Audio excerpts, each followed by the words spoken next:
Okay, so we're on like session 14. Yes, something like that. Okay. You came to me as a full-on bulimic, Yes. right? How often did you binge prior to starting? Oh gosh. Right prior to starting, it was like every day. So, but you'd always purge, right? You'd always purge. Yeah.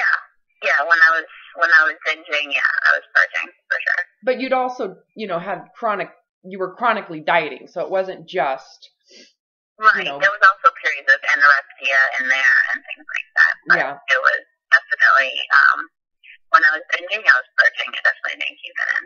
Okay, we had made a significant amount of progress in terms of like you stopped binging and clearly stopped purging for that reason, right? Yeah. To where we were like, okay, let's try the protocol. It's not like you were new to the protocol. How many times have you done the HCG protocol? 3 in total. Three total times. Okay. So we decided, okay, now that you've detached from being overweight, you've detached from the food stuff, the stress eating, right? We made huge shift when we said go buy your pack of cigarettes. Right. And it was a very quite opening to your brain and your mind, right? To where if we had left at that point, do you think that you would have had all of these issues? That you've most recently, all of what you've most recently gone through. If we had left you there and said, okay, you're done forever, where do you think? I think that would have been okay. I think so too, but don't you agree then, knowing what you know now after we did the protocol, relapsed, right? Because the point of the protocol was to be able to say, okay, now if you truly are recovered, you should be able to lose body fat and not attach and not defend it, correct? Right. So you did the protocol, did 40 full days, right? But at the very end, you had some issues following the protocol and began to start binging again and purging, right? Yes, I did. Yeah.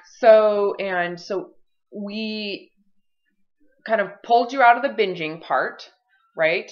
But then you would sporadically binge, but there was always the purge. So then we approached it from, we've got to get rid of the purge. Like you're done purging. Right. You need to grieve and let go and surrender the purge. Since then, have you binged? No. So no. Yeah. So you haven't binged since you surrendered the purge. Right. So then we were talking about this underlying issues, right, with dieting and managing, or where did we leave off? Oh, and you were saying I'm really struggling. I'm still really, really struggling because I feel like my clothes are getting tighter and I'm getting out. I'm dating, right? You're divorced, or did your husband pass away? My husband passed away. Okay, so your late husband. So you are now getting ready to date as a stay-at-home mom. No, not a stay-at-home mom. You are a working mom going back to school. So you have children and you're getting, so you have a lot of weight on your shoulders, a lot of actual life stress, right? Mm-hmm. But this body image stuff has been central in your life since you were a teenager. So what did we say? Like 30 years? 20 years, 25 years? So, for a very, very long time. So in a nutshell, you accepted the body overweight. Would you say it was obese? Am I obese? I don't think so. Obese, just like what we would say 20, 30 pounds overweight, right? 30 pounds. Yeah. Then we got you on the protocol to see if you could get handed your drug, right? And just a second ago, I was saying, okay, so tell me, in terms of narcotic, tell me the power of that ideal body or the image of thinness in relation to all the other drugs you've done in your life. Which one's more intense? Oh, totally the fitness that I achieved was, like I said, the highest I ever felt. It was the most potent narcotic for the mind. Compare it to cigarettes, because you smoked a lot, right? Yeah, I did. Being thin or a cigarette? Oh, totally being thin. Totally. There's no comparison. It's a whole other level of what it does to your brain and the high that you feel when you can achieve it, and all that goes into it. Mm-hmm. It totally takes over your life, you know, in a way that nothing else. Yeah, being thin or sugar? Oh, being thin. Being 100%. Thin or bread? Being thin. Being thin. But the problem, right, don't you agree, is that being thin is out there. Being thin is out there. Sugar's right here. Yeah. Being thin is this like when it happens, when I get there. Right. Having this piece, this cookie is in this moment. It's nowhere close to the grandeur of the thinness. But in this moment, it's accessible.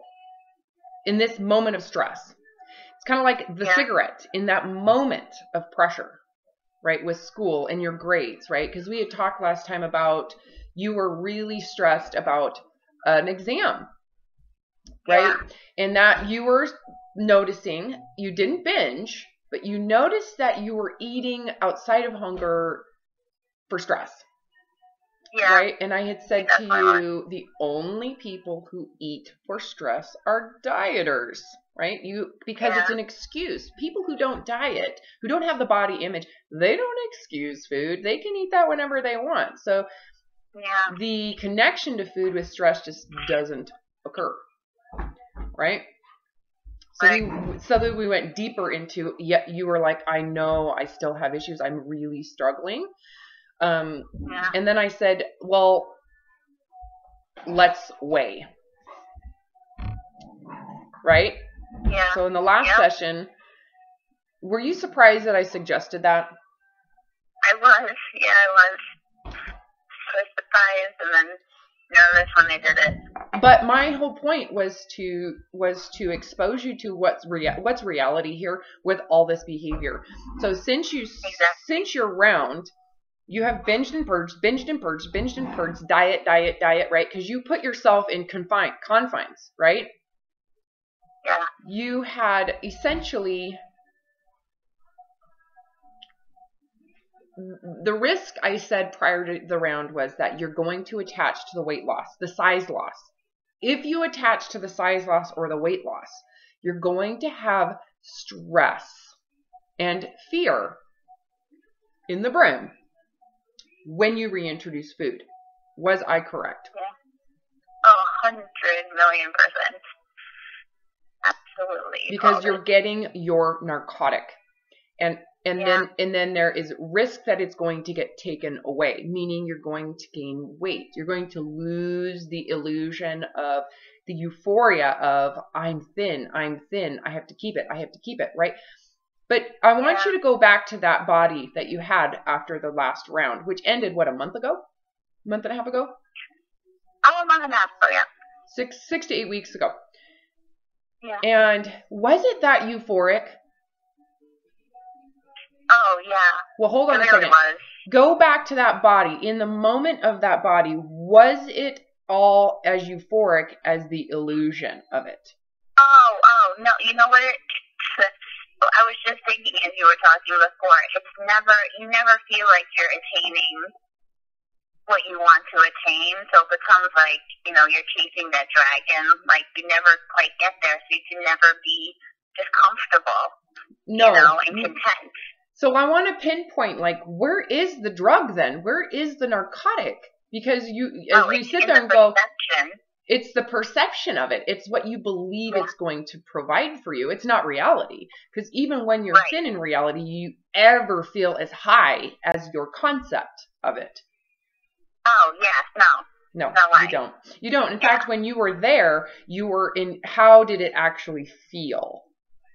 Oh, I was stressed because I felt like I'm going to lose this, and I was freaking out that I was going to lose it. And would you say there's a degree of fear in that? Like there's actual, real fear?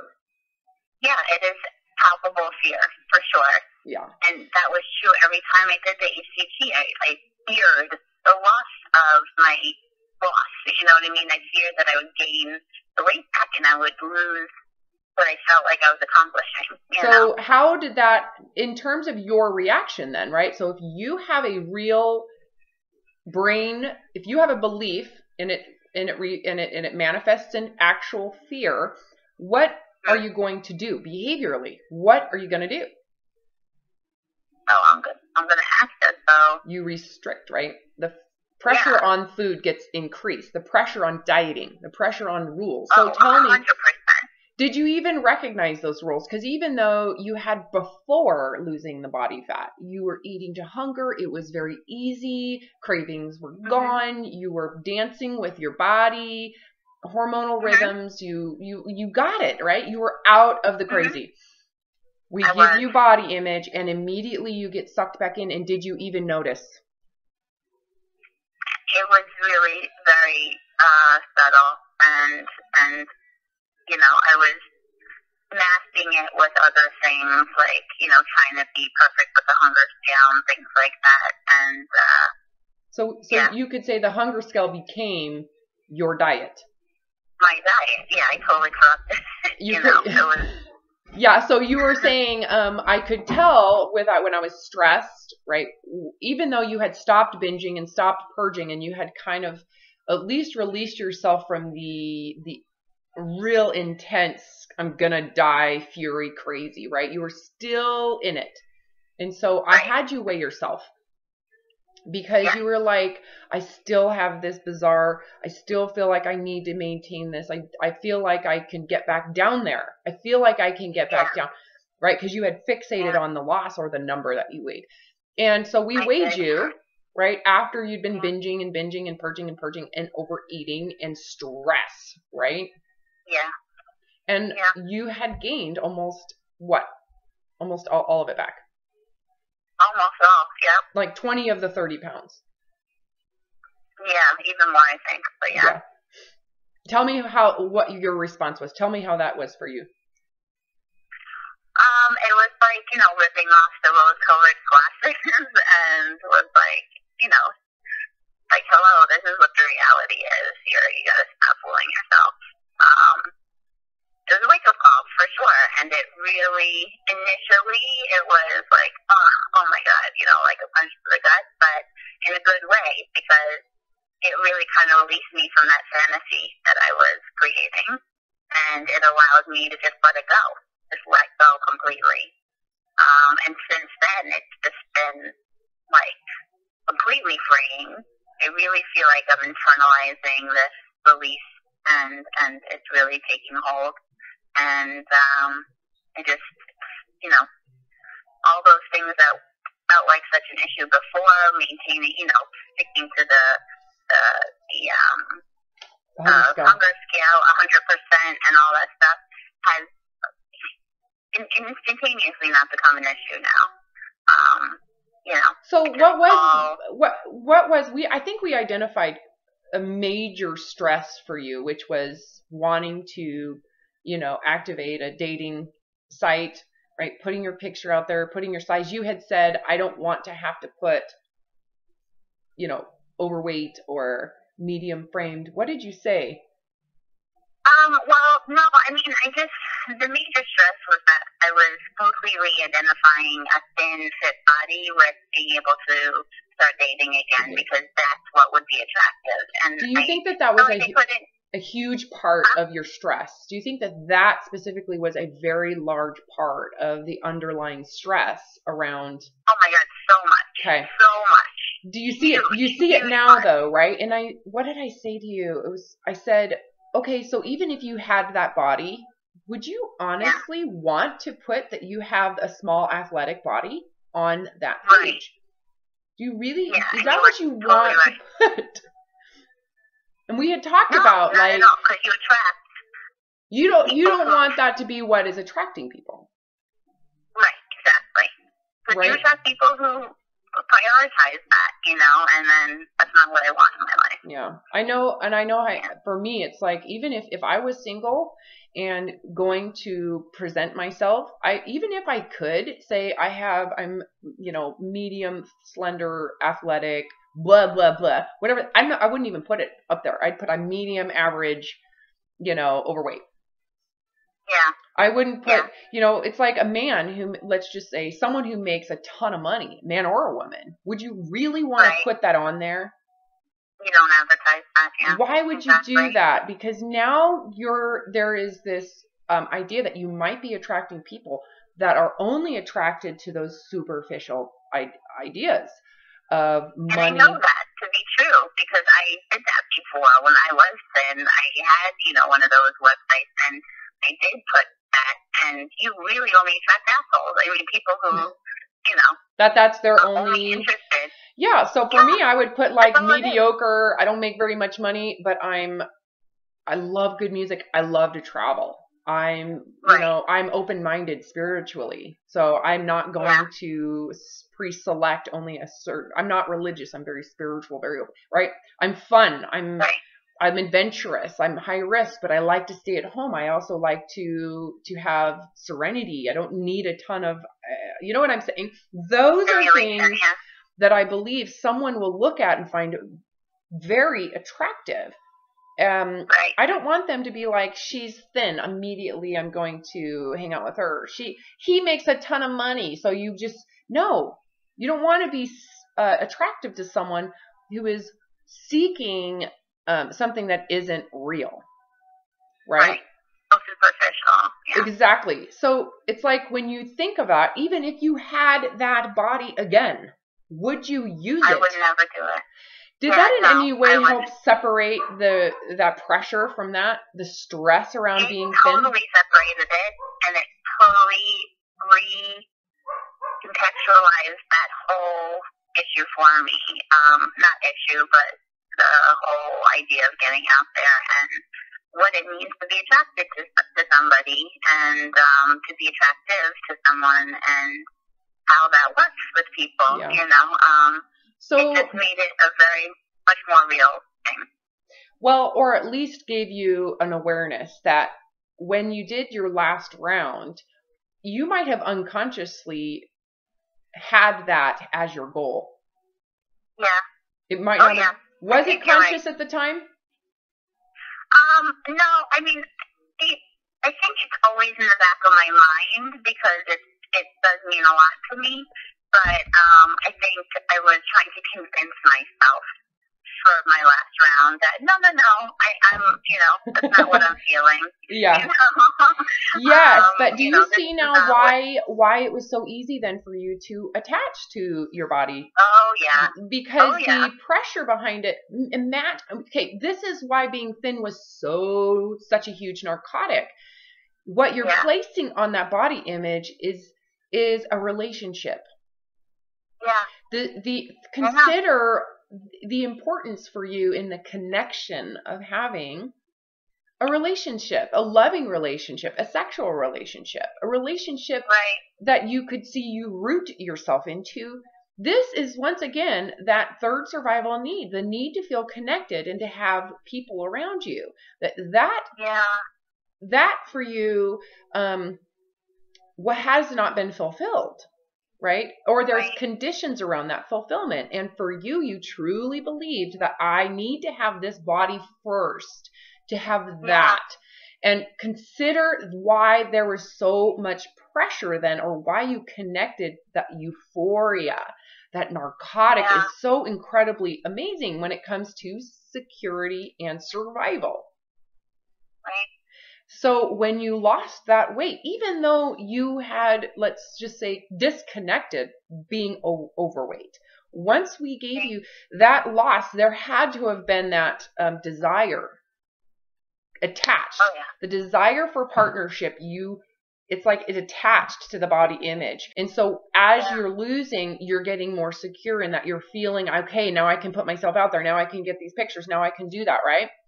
And as soon as we get off of the protocol, or you cheated, right? It's like you're now your biggest enemy in terms of threat. Right. And the glue in there is the body image. It's like it's your marriage or your next relationship, the body, and then you. And all of a sudden, your impulses with food because of the dieting are now conflicting with your desire to be valued in a relationship, right? So the pressure on that diet, the pressure on eating perfectly to hunger, the pressure is it's so intense, right? That you're making yourself vulnerable to feeling like a failure, like you've ruined it. That shame that goes into dieting, that came back, right? Oh, yeah. 100%. And then you had to purge, and that's where the purge comes in too, because once you overeat or believe that what you've done has caused irreparable damage, the reparability, whatever you want to call it, the being able to repair it, the purge is an illusion that, okay, I can just puke this up, and then I can have a sense of security again, so that I can go back into that body, so that I can have a relationship with someone again. Yeah. It's a desperate attempt. Unconscious. To hold on to it. Right? Yeah. So as soon as we get rid of the body, and we weigh you and we look at this, all of a sudden you're like, what is the pressure coming from? And you said, I honestly believe this is coming from my desire I want to date again. I want to get out. Yeah. I don't know. I think that that's an important thing to be aware of. So if you were handed the protocol again, or let's just go back to that weight you were 8 weeks ago, knowing what you know now, what type of pressure would you put on yourself to maintain that body? Zero. Zero pressure. I would put no pressure. Almost like, I would not even want to consider even spending 2 minutes thinking about, how my body changed if I ever did the protocol again, because it's so destructive. So destructive, and there's just no need for it, There's no need for it. Yeah, but don't you agree the destruction, when you look at the pressure you put into it, the pressure you put into that, not just the protocol as you're losing, the pressure in that, but why this became so elusive for you, and why it was so easy for you to go back into binging. I mean, consider how important for you going back into dating is. That is something I think that you're going to have to really look at, your need for partnership. Right, and that's exactly what this has made me do in the past few days, is really examine that, like, why do I feel that need so desperately? Well, yes, and why you projected it onto body image. Right, yeah, oh yeah. Are you not secure enough in your own personality? Exactly. Why is this personality not presentable enough, right? Yeah. But I think, too, being aware that even if you had tons of money, and even if you had super success, and even if you had a rockin' hot body, is that even what you want to present, knowing what you know now? No. Not at all. Neither would I. Not at all. Neither would I. I'd be like, medium, I'm mediocre. I want someone to... regular. Totally, I'm a regular person. I'd only put a face shot, right? And I would present like intellectual, fun, forgiving, easygoing, adventurous. These are qualities I would want to be attractive to someone. Right, exactly. I would put out there what I would want in my partner, That too, What I would value in my partner is what I would put out there, what I valued in myself, those qualities. Right. never, which I do plan to do the online thing just as an exercise, not because I really like that whole kind of thing, but I will, highlight those points about myself, what's internally valuable to me, Yeah, and I think that it would be good for you to do that. Really present something that is wholeheartedly truthful about who you are, and truly see what it's attracting. Who's attracted to it? I think you'll be surprised. Yeah. Versus the surface person that's presented, which is I'm cute and I'm athletic and I work out. Right. And look at me in my pretty dress. And I'm super into health, right? I'm super into health. Yeah. And, all that stuff. Yeah. Right? Yeah. What do you think you're going to get? Yeah. Anyway, so the pressure. So again, it's like if you could be given that body, do you even want it to be used as the spokesperson? No, I don't want to identify with my body image at all. Like, that should not be an identifying factor of me at all. Okay, do you get this more clearly now than before? Oh, God, yeah. Yeah. Oh, yes, I do. Very much so. I feel it now. It's something I feel now. Within your own awareness, within your own knowledge. You are now bearing the fruit of that wisdom. So to me, that makes this last round incredibly successful, because our end goal is true confidence in who you are as a human. As a human in relation to other humans. Right? That even if you were handed the ideal body, you wouldn't necessarily want to use it that way. I wouldn't. I wouldn't want to at all. Because what happens? The pressure on your food, the pressure on maintaining, the pressure on obsessing over it, the pressure on the lifestyle of it. It kind of takes over the actual authenticity of your personality. Exactly. It replaces it. I mean, you focus so much on that, you lose sight of who you truly are inside, and you don't put any energy towards those things, which are really what matters. Nothing on the outside should, should take up all that energy from you. It's a huge waste. Huge waste. Yeah, it is, isn't it? It's sad to see when I see other people. It's like, oh, but you know what? They got to go through it. So. Yeah, and I understand it. I totally understand it, and everybody has their own reasons for why they get there. Yeah. But I get it. It's so easy to fall into it, I think, if, I don't know, if you're trying to run away from things, I guess. But, I totally understand it, but I would never, ever want to get there again. Never. Because it is miserable. There's so much panic, right? And this comes down to what we were talking about before we started recording, which is this stress and how sensitive your body is when there's stress with food, right? When there's stress, when you are feeling there is threat, when you eat, the biology of stress actually makes you sensitive to eating, similar to the HCG protocol. When you feel fear, your body responds similarly to how the body responds to HCG, right? That when you're afraid that your, adrenals and your thyroid reduces, the adrenals open up, that affects your ovaries, the luteinizing and follicle stimulating hormone, and leptin is stimulated over stress. So your response to food within the boundaries of hunger is magnified. Right. So even if you're trying to manage your food within the hunger scale, it's too much because you're stressed in that moment. There's fear. And you felt that, right? You said, I was so stressed about eating within the boundaries of hunger because I was trying to prevent fat gain that you were actually, you were you were caught, you were afraid you were overeating and believed you overate. And now you look back and you go, I don't think I was overeating.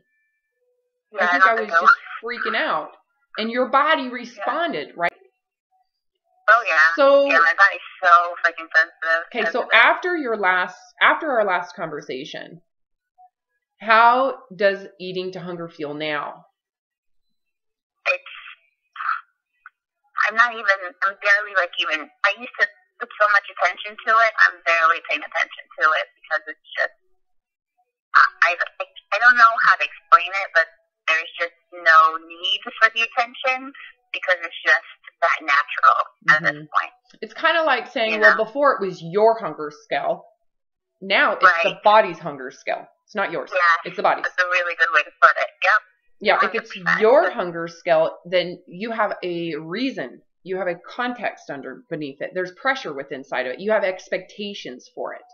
Yeah. If it's the body's hunger scale, it's the body's regulation. It's not really, you're not trying to get something out of it. You're not, outside of the fact that what you're getting is stress relief from having to deal with it, right? But you've released the motive, right? You've released yourself from that pressure. Yeah. The hunger scale with the pressure of being thin so you can get a mate versus the hunger scale because that's what your body biologically is regulating. Which one do you think is healthier? Oh, the biological regulation. Consider which one ultimately is less sensitive to fat gain. Hunger scale with the pressure of maintaining your losses, keeping your losses, having to what's the word? Having to perform for your need to be desirable versus the hunger scale because, it's the same food, same rhythm, same hunger scale, but there's no pressure to do anything other than get rid of hunger, right? Same hunger scale, different pressure, different fear. Which one do you think ultimately is going to end in fat gain? Oh, the one with all the pressure, the one that's the hidden agenda. The one that has to be perfect, the one that you're afraid of, totally. And you're more sensitive to have cravings. Consider how different your issues with food are in terms of cravings. Oh, it's the same thing. I mean, it's when there's manipulation, because it becomes the manipulation then. And when you start manipulating, that's when you start craving. I mean, all those things go up, and all that attention is put towards food. It becomes obsessive in and of itself again. Yeah, I think with this process for you, being able to accept being overweight before, going through the weight loss, learning about what your pressure, a big, huge stress for you, learning and being aware of that. Accepting that you don't, well, that's the hard part. That what we were saying in terms of like grievance. You really do need to grieve the need for that body. Yeah. Right? It comes up and you said, I just don't want it anymore. I don't want it. I don't want to have to need it. So you got to grieve it. You got to let it go. You got to let it dissolve. Yeah. Right? Yep. Could you do another round of the protocol? I can see myself doing it in the future. I think I would want time right now to solidify what I'm feeling. Agreed. But I definitely would like to test it when I'm feeling secure in it. You know what I mean? Because like I said before, if I didn't do the protocol, I probably wouldn't have gone through all of these things, but then it wouldn't have been what it is now. You know what I mean? It wouldn't have taken root, I don't think, the way it has now. And if there was, let's say, an unforeseen stress or something, it could have easily come back, I think, So it might have been fine for a while, but maybe it wasn't as strong a foundation as I feel like I have now. So I definitely would want to try it just to test it again. And do you see why I would even? Do you see now more clearly what the protocol is on from my perception, my perspective. Oh, it makes total sense to me. Do you see that this has, I'm like, I don't care about anything. I know the protocol works. I've seen so many of them. I've seen over 1,000 protocols. I would say thousands. Yeah. To me, this is like, that is the easiest thing. It's your perceptions that have to be dissolved. That to me is a real tangible reason to do the protocol. Clearly, you need to have enough body fat to do it. But I don't think that your body gaining fat is a problem. No. At all. So nothing's actually wrong. The fact that you've regained this weight, to me, is miraculous. The idea is to detach from it to the point where you could lose body fat, get back to an original state, and that you don't get the illusions of that it's not a narcotic anymore. It's just like, I wouldn't use it if I could. This is just my body's natural state, right? To me, this is super exciting for people who are truly morbidly obese because of this crazy. This is exciting. Oh, it is. Because, first of all, the only way to really resolve an eating disorder is body acceptance. But how do you do it if you're 200, 300, 400 pounds? Right. Well, you have to. But you've got to be able to accept a thinner body, too. You've got to be able to go through this. So to me, this is such an incredible part of recovery. Being able to have something as amazing as the protocol, it is like an essential part of recovery. And being able to be given that body that you thought was so amazing and to learn the crazy on the other side is an essential part of recovery. Oh, yeah. Definitely. I agree with that. Completely. Because really, the end goal is that the body can get a chance to heal from damage. Yeah. But how do you do that with someone who's obsessed with body image, whose body image is the euphoria? It is truly the narcotic. That is the addiction. Right. It's not the food. The food is a byproduct. You know, you've got to be able to, that's the end result. Don't you agree, for anybody who's an eating disorder, is that you can get a healthy body in the end that can have a degree of recovery physiologically from the damages, that you can actually do that. But how do you do that if you've got all this crazy centered on being thin? Right. Then the disorder really doesn't go away, I don't think. And that's the problem with all of these other methods. I think that it you become thin, and then that's seen as the end, the be all end all. You know what I mean? Yeah, or you would just have to be okay for the rest of your life in your morbid obesity, right? You have to be okay with it, which you do in your head. It's important. Yeah. Right? Yeah. But what is the resolution then for these people physiologically? Right? Right. Anyways, so I'm assuming I would be seen as a freak to other people who work with eating disorders, but I'm telling you, Stephanie, tell me this. Can you see now how valuable this protocol has been for you to truly release yourself from body image, to completely sever the tie? That it is truly, it's like wearing a piece of clothing now. Yeah. It's an amazing tool, honestly. I mean, I did HCG twice as a diet, and then this last time as a tool to resolve my eating disorder, and it's a completely different thing. You know, it's well, at least now you know how you made it into a diet, right? You can see from the inside at this point, right, where the problem is. Yeah. Oh yeah. 100%. And I know exactly how that developed now. You know, so and how ferocious it can become. Exactly. So if you do the protocol again and you're handed thinness, is it going to be as euphoric as before? Is it going to create such a high? No. Why? I don't think. Why is that for you? Because I see it now. I see the reality of it, that latching on to that, elusive drug is so dangerous. It's false. It just illusion. It really is an illusion. And it's just, a spiraling out of control, highway to hell kind of thing. It's just such a dangerous place to go, and I would never do that again. I would never want to do that again. So what if you're handed your weight loss? How are you going to keep yourself from getting high?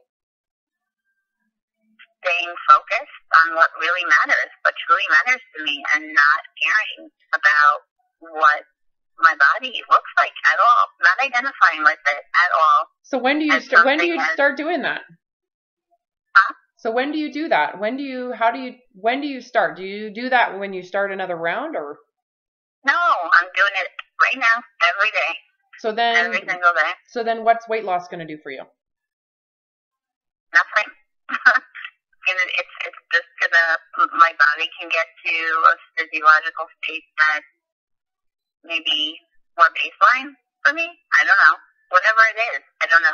Gravity. It doesn't it's matter, like though. less gravity. I mean, it's physically you could say it might feel better, but has that ever really been, we said this quickly and then I'll stop recording, but we had said this earlier that you actually do have physical issues. Yeah. That you believe having more fat, it exacerbates it. And I said to you, even if that's the truth, all of this crap that you did, all of it, did it have anything to do with health? No. Was the pressure to maintain your thinness, was the pressure to maintain that weight, did it have anything to do with this ailment? No, it didn't. No, it didn't. I know. So even if we can legitimately say this is for health reasons, all of the crazy that went into this had absolutely nothing to do. All the pressure to be thin had absolutely nothing to do with health. That's true. Yeah. That's true. It's always like a great, it sounds really good when you're overweight, doesn't it? Oh, I need to do this for my health. Sounds so great. No, and you can believe in it. Crazy. But actually when you are super defensive to that degree and have that much fear when you lose the weight, that's an indication this has nothing to do with health. There is something else. Yeah, right. There is a belief in this that is survival pressure. Yeah. Right? Yeah. Absolutely. Do you have anything to say to the listener of this video? You were to give any advice to someone who might be struggling? For people who are struggling, I think you need to not give up. You need to be able to go into this really be honest with yourself 100%, and it takes time. And everybody has their own, path through this, I guess. Mm-hmm. It's not going to look the same for everybody. We all got here in a different way. And so we all have to, like you say, back out of it, and go through those issues truly. And you're going to go up and down and back and forth, so however it is, but it's all part of that path. And, just keep on moving forward with it and don't give up. I mean, just stay focused and you'll get there. You'll get there if you can. Thank you. Thank you for that, because I think that's very true. These videos, the videos that I post, they're like little snapshots, and there's similarity in the snapshots, but the amount of grace this requires, don't you agree that this requires an incredible amount of like, you have to give yourself the grace to suck, right? Like this whole thing, you didn't intentionally do this, right? You didn't cause this. You were truly going off of these beliefs, and they weren't as conscious as you thought. Once they become conscious, don't you agree? You can look back and go, "Oh my God, I had to go through this." Yeah. Oh yeah. So much for a reason. And it's not an indication of you sucking. It's not an indication of you failing and you're not capable. No. Is it? No, you're capable. You just have to learn this. Yeah. Yeah. Yeah. It's something to learn. And humility is a big thing. Grace and humility. Those are huge lessons that really need to be internalized for everybody. And I think those are the hardest lessons, actually, at least for me. But those are super important on this journey. Yeah. That way you're not defined by these moments. The moments define No, the beliefs. no. They don't define you or your progress, right? Yeah. Learning Yeah. that you're having issues because of the pressure to be wanted to be loved, to be aware of that and why you had so much fear then with food. Yeah. You know, would Yeah. you say really quick symptoms? Would you say before, over the last 2 months, that you had anxiety, panic? Did you have symptoms of stress? Oh yeah. Panic, fear? Oh, yeah, for sure, a little bit. Yeah. Specifically, I mean, describe the panic, describe the pressure around eating to hunger, if you could, when you had that need to maintain your loss or fear of gaining more. Describe that. Oh yeah, there was a lot of fear around that, and a lot of just immense stress. It was really heavy, really burdensome, and it was. I didn't see it in the moment at the time, but it was very much the same kind of like I'm in a prison feeling as when I was in full throes of, dieting or trying to control my eating. Yeah, how did it feel when you felt like you were gaining? Tell me the sensations of feeling when you felt like I'm gaining. That was panic. Yep, that was panic. Yeah, I did freak out. It was, Describe the symptoms of it, because I know there are other people who are wanting to eat to hunger, but they have all of this panic and stress and anxiety around it. And they may not think that that's normal, but it actually is predictably normal for people who have to be thin for these reasons, right? That have to do with survival. Your thoughts become, your thoughts just become obsessive about that and everything related to it. How about the clothes? How about the clothes? Because you had said something too that I have to get rid of these clothes. Right? Tell me why that was so important for you. Oh, because it was just the representation, a symbol of the thin body that I had, and that was like such a huge thing. I could never get rid of the clothes because I just identified so much with that body, and no matter what I looked like, that the reality was that I was going to get there. I mean, that was what I was telling myself again. And I would not let go of the clothes. And when I did in the past few days, it was like, stepping into reality, stepping into the real world, and just letting it all go. It was like throwing down my sword. Like I give up. This is how I am, and this is what I'm going to be. How did that? How did that change your anxiety? It wiped it out completely, and I was the person sitting at the other end of the computer thinking, how are these people wiping this up? How are they describing this instantaneous relief? And that's what I felt. Like, click. As soon as I really did feel that. As soon as I made that decision and I really, truly internalized it, it was that quick. That it was complete dissolving of all of it. I didn't need to close anymore. I could just be me. The moment because you made this decision, we talked on Monday, it's Friday. So all of this has happened between the moment we realized that this anxiety and pressure and whatever, and you let it go. You said, screw it. Yeah. When was the moment you realized these clothes, I'm giving them up? When did you have that realization? It was really later that day on Monday. I mean, it was like that evening into Tuesday. It was like, the realization of what my weight really was, and realizing that I am not a skinny person anymore. I'm not that athletic body anymore, and who fucking cares? Like, I don't care. It's so much easier just to be who I am, just to be me and stop fighting for something that does not exist. And it was really very quick within those two, Monday night and Tuesday. I got rid of the clothes. I just got rid of them. Tell me, they're beautiful, wonderful clothes. Yeah. But whatever. and someone else will enjoy them and love them, and it does. And you know what? They were holding those clothes were holding you hostage. They were. And for what? I mean, even my daughter was like, you need to detached. And she said, she could see it. She was like, just let it go. It's not a big deal. And it's not. And I'm looking forward to dressing my body now. I never was able to feel that way. I'm looking forward to buying nice clothes for this body and being totally cool with it, you know? That to me is a huge deal. I mean, those clothes were holding me captive completely.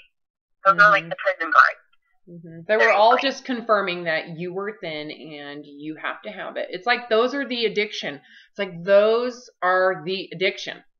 The illusion. And even, again, and it's so illusionary because when you were there, it wasn't full of all this awesomeness at all. No. Might have been a moment if I did it, but other than that, now it has to be maintained. And now there's all this anxiety and fear and obsession. You've been obsessing. Of, I can fit into this, but then it's like, oh my God, but can I fit into it tomorrow? And if I eat this, I won't be able to fit into it. And then there's like, oh my God, I'm getting fatter. Oh my God, the clothes are getting tighter. Anxiety, panic, anxiety. The hunger scale, perfect. Right. And then you were second guessing yourself all the time with the hunger scale. Always. I couldn't get comfortable. Yeah. Again, and to be finally comfortable in my skin is just, I mean, there's no greater gift than that, you know? Okay, so I want you to compare really quick. Before, when you were overweight and had come to this acceptance, that was authentic. That was real. That was. What's the difference between then and now?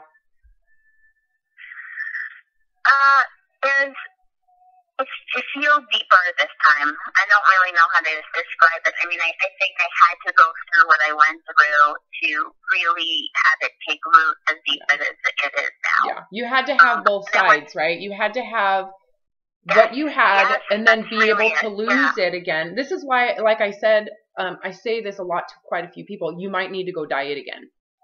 We might need to do it again for you to have a dissolution of the reasons. Like, let's go do it again. I'm okay. To me, it's just as important, right? Because you did. You got handed 30 pounds of fat loss on this last round. You did it. I did. Right? And what it took, the anxiety, it almost made it more insane. It made you even more aware of what type of pressure you put into in the illusion of the thin body, right? And now you realize, even if I could snap my fingers and be handed that thin body, I wouldn't even use it. I wouldn't even use it. Because it comes with insanity. It comes with addiction. Obsessive, compulsive, hoarding addiction of these ideas and the clothes and the pressure and the panic and the anxiety and the stress. All consuming. Horrific. Yeah. At this point, don't you agree you would rather be fat? Oh, yeah. Totally rather be fat. Rather be however I am, whatever that looks like. Exactly. And go through that. Yeah. Oh, my God. So if we do prepare for another round of the HCG protocol, why and what is the point? The point is, it's really brilliant, actually, because you approach it in this holistic way that I don't think is done anywhere else, and it gives you a very grounding idea of where your issues are. Because if you don't look at it from all sides, you're not going to, I don't know that you can totally eliminate the problem. You know what I mean? I do know what you mean. That's why I say you got to accept the obesity and then you got to accept letting go of thinness. You have to go through the entire disorder, right? Because it's not just binge eating. It's a whole spectrum. Oh my God, absolutely. You have to be handed your drug and dissolve the need to keep it. That is just as vital as accepting the obesity. Exactly. You got to do both sides. Yeah, you do. To really understand, to really let go. I totally agree. And I'm so glad. I mean, I thought it was crazy at the time, but I'm so glad that I did this, honestly. Yeah, so if you do another round of the HCG protocol, does it have to do with health? No. Well, it does on one side, right? Mental, emotional, cognitive, psychological. Emotional health. Yeah. Correct. and how it is a true test of your ability to love your body without condition, to accept the flesh without condition. Yeah. Right? There's the food end, there's the body image end. It's like, if you want to consider it a fast, it's a fast. It's a spiritual fast. Yeah. I wish I could do it. I look at it, and to me, it is like meditation to a degree of it's like separation. Now, I actually can do it in my own mind. I've done it enough to where I could, I do have separation with the body I'm in. I do. Yeah, you'd have to, I would think. But to be able to go into the elimination of food, to give your food away, and to be able to love the food that you have in its minimalism, and to create pleasure with that food and gratitude for that food in the minimalism, and to love the body, no matter what. Yeah. You're not micromanaging the weight, obsessed about how much you're losing, having to force it to lose whatever you need to feel okay about leaving the food, but being able to go into this and then to accept with your hands up when the protocol is over and you transition back into reality, the acceptance of the love of food and the pleasure in the food, and releasing the body to do whatever it will. Yeah. Right? Being okay with whatever adjustments it's going to make for you. I will love it without condition. Right. So be it. Yeah. And I don't think that's possible without going through. I mean, it may be, but I think HCG puts it into such a microscope that it becomes, you can't run away from the reality of what you're going through. It exposes everything. Everything. Yeah. Yeah. Every single part of it. The food issues, the narcotic food issues, the body image issues, the dieting issues, the illusion of everything is so damn exposed. The reasons why you want to lose weight, that is exposed too. Yeah. Anyways, I'm just so grateful you're letting me do this with you. Oh, I'm so grateful for you, love, and I can't even express to you how grateful I am. Okay, big hug. Yeah. You're in New York and I'm in Boise. I know. You got big, long arms then. I have been there. I know. You couldn't help people, I don't think, the way you do without knowing exactly what people are going through, Well, and without having a true desire, I don't know, I think it's so awful. And when you're in it, I'm tearing up. When you're in it, you can't, there's no way out. It's like you cannot, it just feels like death. It does. Like, this really is life. It's awful. Yeah. And it's like so unfortunate, but there is no escape except the one route that I got out, and it was miraculously and instantaneous. It was miraculous and instantaneous. Yeah. And it took a lot of processing. I don't even know how long I was on the floor when I had this out of body. I don't have a clue of time. But when I stood up and I went and took a shower and wiped the tears from my eyes, I have never been back. And everything that I'm working around with people is like, okay, how can I help position them to take that route? Because that route is an exit, and you're doing it. Yeah. You're helping me. Yeah, well, you're the one doing it. People. You're the one who's doing it. You're the one who's giving yourself the grace to do it. Yeah, but I don't know. I wouldn't even have come to, with your positioning, I mean, I don't know that I would have ever come to this place without it, What you learn through your experience, you are putting out there, no matter what, and I know people might think that you're crazy for putting people through the HCG and eating disorders and things like that, but it's absolutely the truth of what you experience, and it helps. It absolutely is the door that I wouldn't have never found, otherwise. And it just, this disease or whatever, the eating disorders are so corrupting in your life that, I'm so grateful that I could find a way out with your help, so grateful. And so many people I know are being helped just by watching your videos, you can see. Because you're authentic and you're true to how you feel and what you think, and that just comes through in everything. And I don't know, that's just how I feel. Well, it's my pleasure. That's why I said thank you for letting me do this with you. Thank you. Okay.